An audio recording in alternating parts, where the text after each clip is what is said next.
Hello friends, welcome to our channel. ఉద్యోగులకు 2 శుభవార్తలు. భారీగా డిఏ పెంపు, జీతాలు 50,444 పెంపు. వీటికి సంబంధించిన పూర్తి సమగ్రమైన సమాచారం మీకు ఈ వీడియోలో అందించడం అయితే జరుగుతుంది. ఫస్ట్ మన ఛానల్ చూసినట్టయితే లైక్ చేయండి. అదేవిధంగా ప్రతి ఒక్కరు మీకు ఏమైనా డౌట్స్ ఉన్నా కూడా ప్రతి ఒక్కరు కామెంట్ చేయండి. వీడియో కూడా అందరూ కూడా షేర్ చేయడానికి ప్రయత్నించండి. డైలీ యూస్ఫుల్ ఇన్ఫర్మేషన్ అనేది మన ఛానల్లో మీకు అయితే అందించడం అయితే జరుగుతుంది. ఇక్కడ వివరాలకు వెళ్ళిపోయినట్లయితే 8th పే కమిషన్ అనేది 2026 జనవరి 1వ తారీఖున అమలులోకి అయితే రావడం జరిగింది.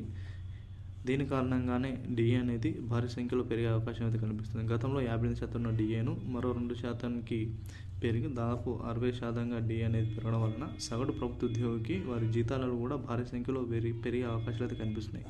దాదాపు ఒక సగటు వ్యక్తికి 18,000 రూపాయలు జీతం అనుకుంటే ఇప్పుడు డిఏ 60% పెరగడం వలన ఈ డిఏ అనేది దాదాపు 51,444 రూపాయలు అనేటివి వారి నెల జీతం అనేది అందుకోవడం అయితే జరుగుతుంది.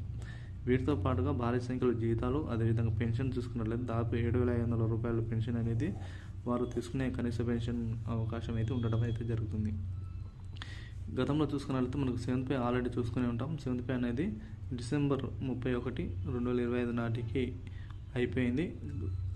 ఎప్పుడైతే ఈ యొక్క 8th పే కమిషన్ కొత్త కమిషన్ ఎప్పుడైతే వస్తుందో డియర్నెస్ అలవెన్స్ ఏదైతే ఉందో దీన్ని 0%గా మొత్తం పూర్తవుతుంది. ఈ డియర్నెస్ పూర్తయిన తర్వాత 8th పే కమిషన్ ఏదైతే ఉందో ఈ 8th పే కమిషన్ అమలుకి వచ్చినప్పుడు మళ్ళీ 0 నుండి లెక్క కడతారు. కాబట్టి 60% అనేది డిఎన్ఎస్ అలవెన్స్ ఏదైతే మనకు కరువు భత్యం ఉందో ఈ కరువు భత్యం అనేది లెక్క కట్టే అవకాశాలు అయితే కనిపిస్తున్నాయి. కాబట్టి ఏది ఏమైనా కూడా ఏ ఒక్క సంక్రాంతి కానుకగా రాష్ట్ర ప్రభుత్వం అయితే ఉద్యోగులకు డిఎన్ఎస్ అలవెన్స్తో పాటు వారి యొక్క జీతాలు పెరిగే అవకాశాలు అయితే కనిపిస్తున్నాయి.